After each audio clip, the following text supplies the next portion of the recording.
I want us to talk today about imagination and action, about what's next in a very literal way, but also in some more figurative ways. It is vitally important that we imagine the future. It is vitally important that we get together and say, here is what is possible. This is the world that we dream about. The reading Perry just shared with you speaks to that. I grew up in a time, really came into knowing myself in between the 90s and the 2000s when believing in the future was deeply uncool. The thing to be was cynical and above the idea of something more in the future. My fellow political science majors at Case Western Reserve University in the early 2000s would talk about how we knew that we were consigning ourselves to a life living in cardboard boxes. Now, most of us have done better than that, but the idea that you couldn't hope to do something good and survive. This was deeply written into so many of us who are millennials, younger Gen X, older Gen Z. I remember my undergraduate political science advisor, Joe White, a man who had come to Case from the Brookings Institution, who was at the time one of the foremost experts on healthcare policy in the country, looking at me and saying, you know, when I was your age, we went to college so we could change the world. You're all here just to get jobs. Yikes.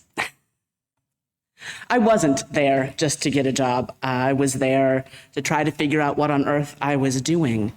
And I had no real vision of a future that the me I was could live in.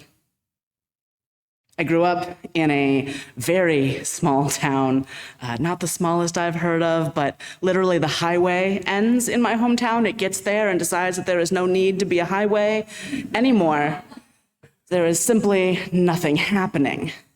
I grew up in a place where sometimes we drove our tractors to school, where when we were losing basketball and football games to other teams, as we invariably do, all we had was to chant, "We've got Walmart,"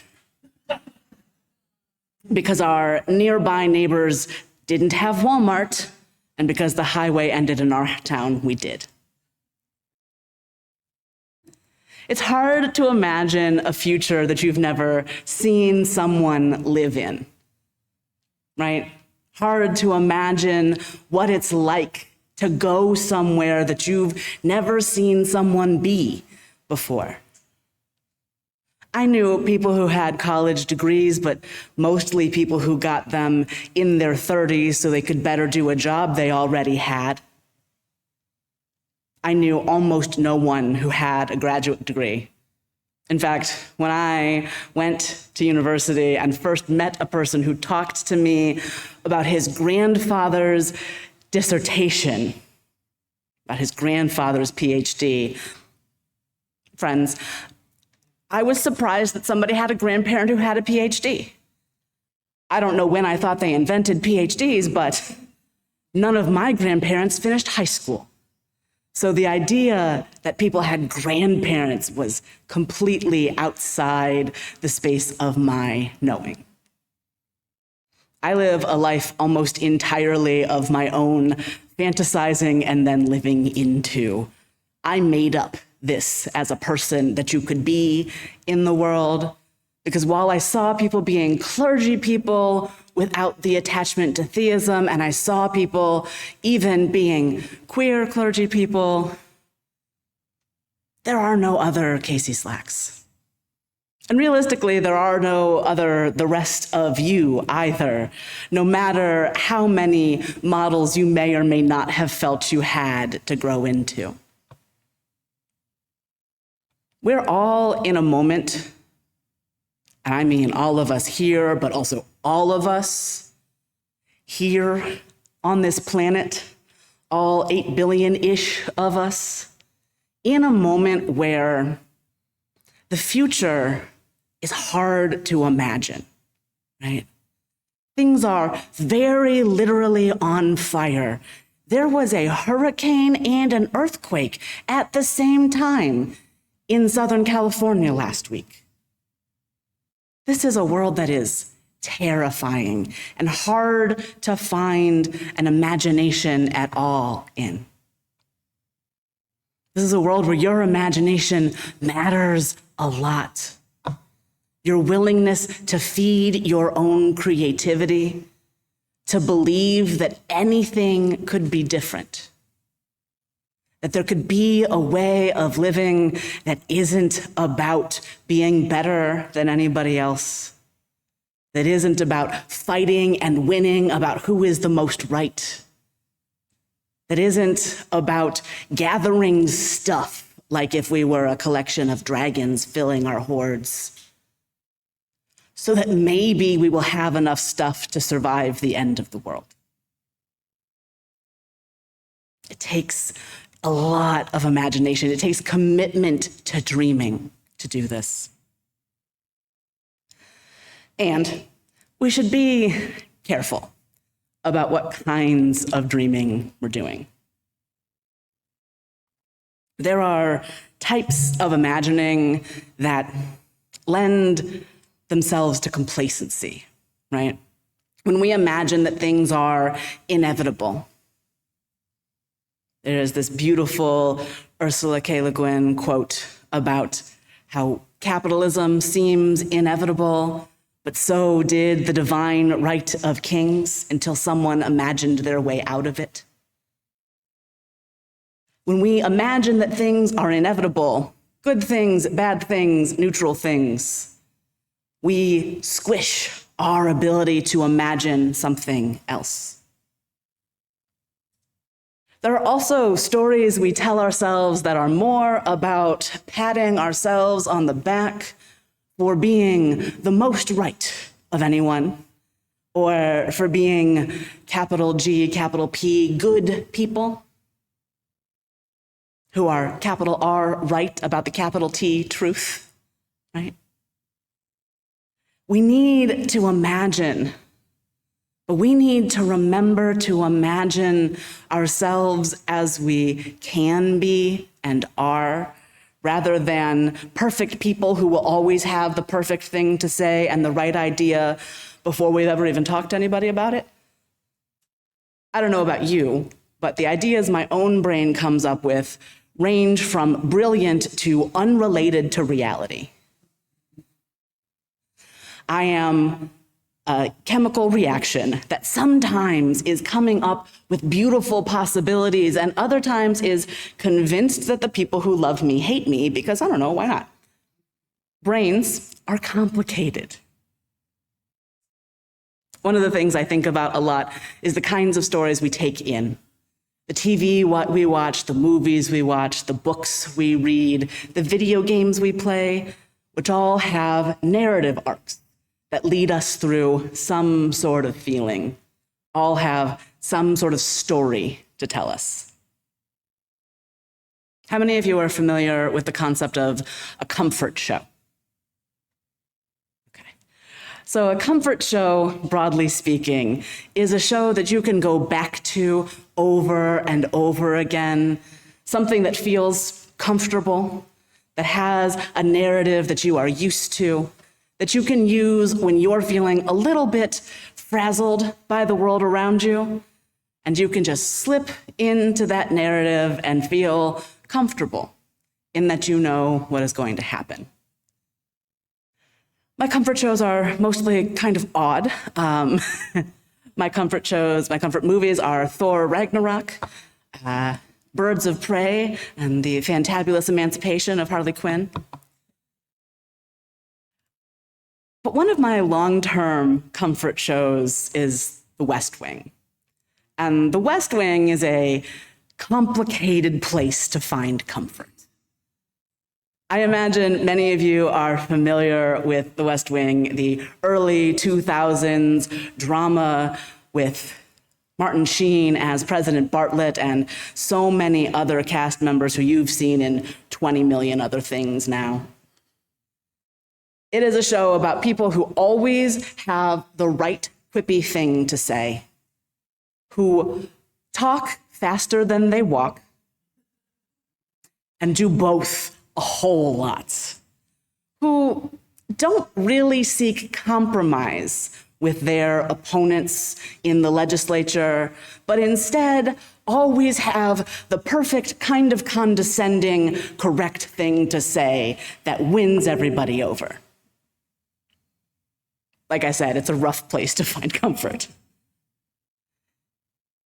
The West Wing is this weird little piece of a dream of a liberal administration where you can trust that they were more right than you in the first place. And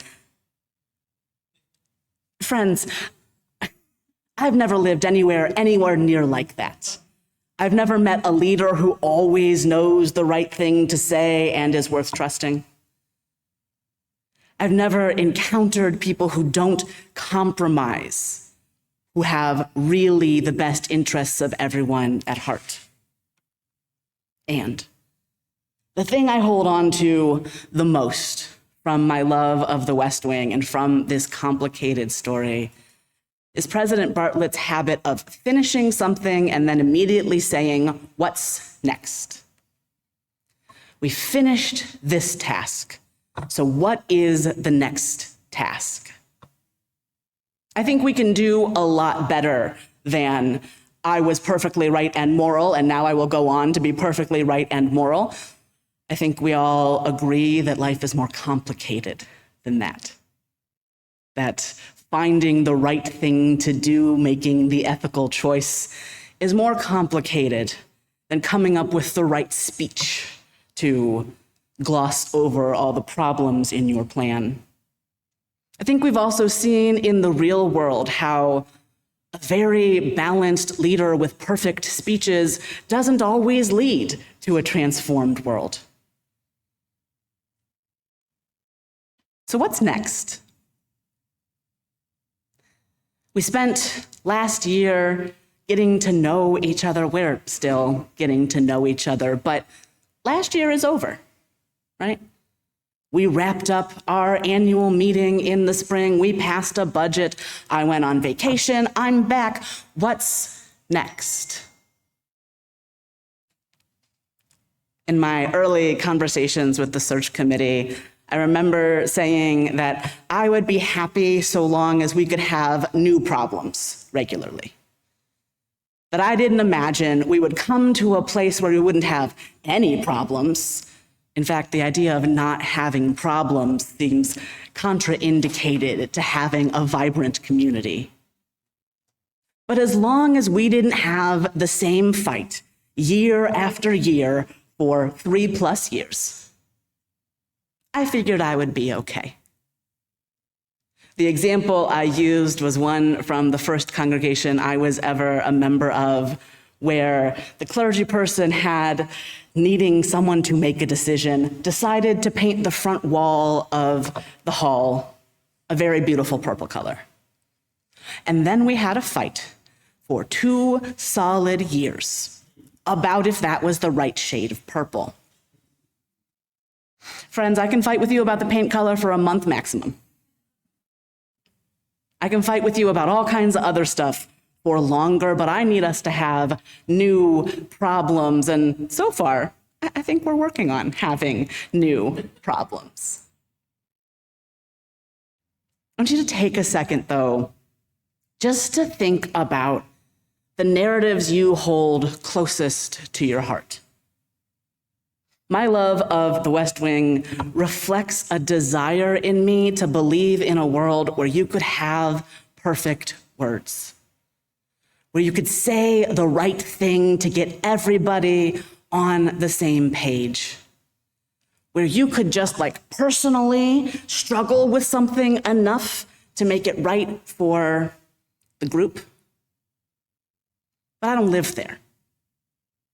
One of the things that I have to challenge myself to do is to think about what it looks like to let myself have the words I have. What it looks like to admit when I was wrong, and I am wrong frequently.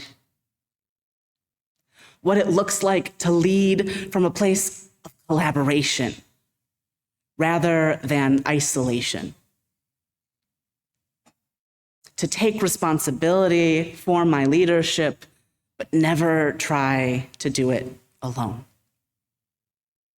So take a moment and think about your favorite narratives. What sorts of things they encourage you to think and how that does or doesn't work for the life you're actually living.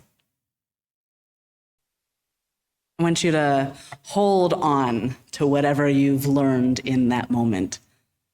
And we're going to do a little bit of talking to each other. Because, in fact, your interaction with each other and with me is much of the point of this thing, no matter how much it might on Sunday morning look like I talk and you listen. So if we can open the Zoom chat up so that our folks on Zoom can have some conversations among themselves too. What I'd like those of us in the hall to do is get up and find somebody who you don't know that well. Once you have arrived at somebody you don't know that well, quiet back down, and I will tell you what we're going to talk about.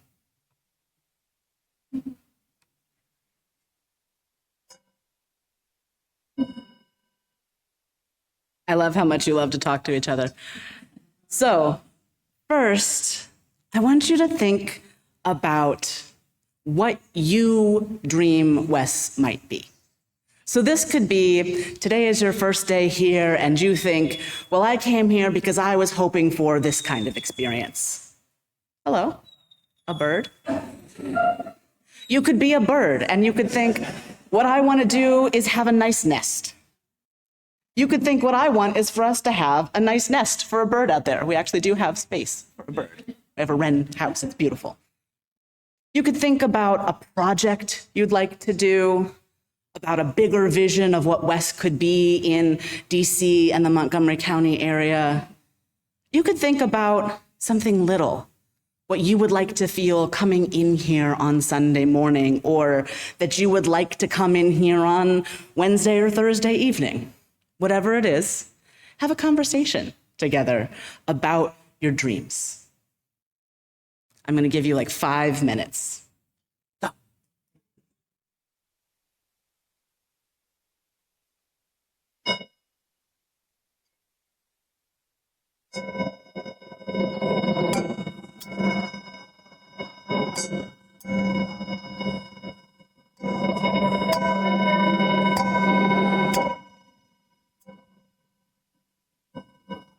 Ding, ding, ding, ding.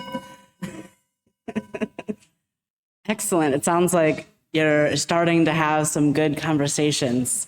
You can either stay with the folks you're with or rearrange to talk about what you need or what we need for that dream to be possible. Okay? So you had a dream, and the next step is, what are the resources, what are the actions, what needs to happen to get from where we are to the dream that you're talking about?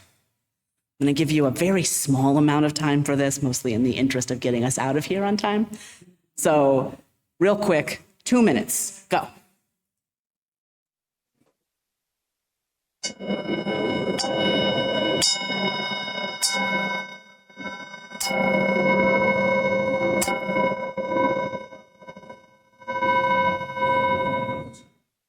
All right, you can return to where you were sitting or continue to sit where you are. I'm not fussed about it. What I want you to keep thinking about today, tomorrow, as we continue to know each other, is what can you do to make that dream possible? Maybe all you can do is show up. That is plenty. Your decision to simply come here is a big deal. Your body in this building, or your presence on Zoom, or even your decision to watch platform later. That's all participation. Any participation you can do is valuable and welcome. But if there's other stuff, if you have ideas for a group you'd like to see exist at WES, talk to the staff. We want to make it happen. If you have thoughts about philosophy and ideas that you maybe think that I should think about, you are more than welcome to email me, set up some time to talk, send me a paper. You could ask Peter Bishop. I read a paper. I interact about ideas. Come talk to me. If you've got feelings you need to work through, if there's pain from a previous faith community or other stuff that has happened here, come talk to me. I'm here. That's my job, and I'm glad to do it. If it's something else, find a way to get involved and do it. What I can tell you about what's next this year at WES is we're saying yes to possibility. We're trying stuff, and if it doesn't work, we're going to dust ourselves off and move forward. When I think about comfort films, I often think about Bring It On. Bring It On is a movie about cheerleaders from the late 1990s, early 2000s. And in it, a group of cheerleaders from a fictional suburban Los Angeles school discover that their award-winning routines have been stolen from Black girls in Compton. And in order to do the right thing, they get rid of every routine they've learned in their entire high school cheerleading career. And let me tell you, at the competition level, that is a lot of routines and a lot of learning. And they sit down with various forms of dance and art and say, what are we going to do? And they work and they try stuff, and some of it works and some of it doesn't work, and they don't win in the end. They don't get first place, they get second. But they did it themselves by saying yes to their own ideas, by letting go of the idea that you've got to take somebody else's model or that someone else is the right person to tell you what to do. They do it together and build their friendships and their community and their individual capacity for creativity along the way. So that's what we're doing. We're going to try stuff. And sometimes it won't work. We're going to try new stuff. We're going to try old stuff. If there is a favorite thing that used to happen at WES and you have the energy to help make it happen, let's do it. If there's something WES has never done before, or you're new enough that you have no idea what WES has done before, that's okay. Have the idea. See if you can get one or two other people to do it with you, and let's go. We are trying things this year. We are believing in what is possible. We are still dreaming. We are never letting go of dreaming, but we are doing. We are showing up together. The last thing I'll say is that several of you have sent me an opinion piece that was recently in the Washington Post. It's a good article. I understand why you sent it to me. It's about someone who grew up Christian and no longer feels an attachment to that faith. He left, and now he says he longs for a church of the nuns. He also dismisses out of hand every church for the nuns he's had any experience with, and that is another conversation. But what I will say is that we have something that people want and need. We don't have it perfect. It's maybe not as shiny and vibrant as we would love it to be right now. Friends, nothing is as shiny and vibrant as anyone would love it to be right now. I now live a life where I spend weeks at a time as a blonde because I can't get it together to finish dyeing my hair. Things aren't perfect, but that's okay. What matters is that you show up and you keep trying. What matters is that we show up and we tell each other, it is good that you're here. It's good that we are trying. It's good that we are together. We're gonna run into bumps. We're gonna disagree. That is the most normal thing in the world. My Jewish friends like to say that if there are two Jews in any place, there are at least three opinions. And one of the things that I think ethical culture gets from its Jewish heritage is a tendency to want to fight with each other. And that's okay. But make sure everybody's got the right cultural context before you start doing it, right? Make sure that people know that you're disagreeing in love and care rather than because you think you're the smartest person in the room and they should shut up. Listen, I'm also guilty of that. Let me be clear. This is not me lecturing from a place of I have never. I struggle. Show up, be together, have real conversations with each other.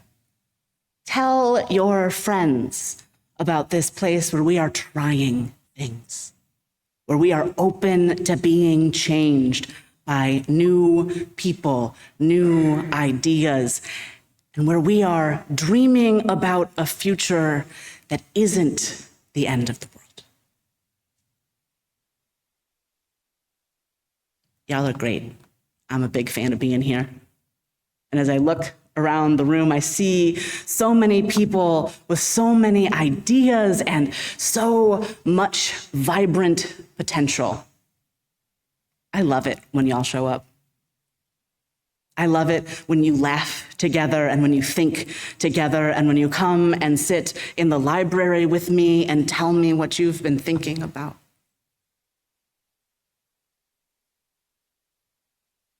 It's not going to be perfect. It's not necessarily going to be easy, but we're going to do it. So what's next? Thank you.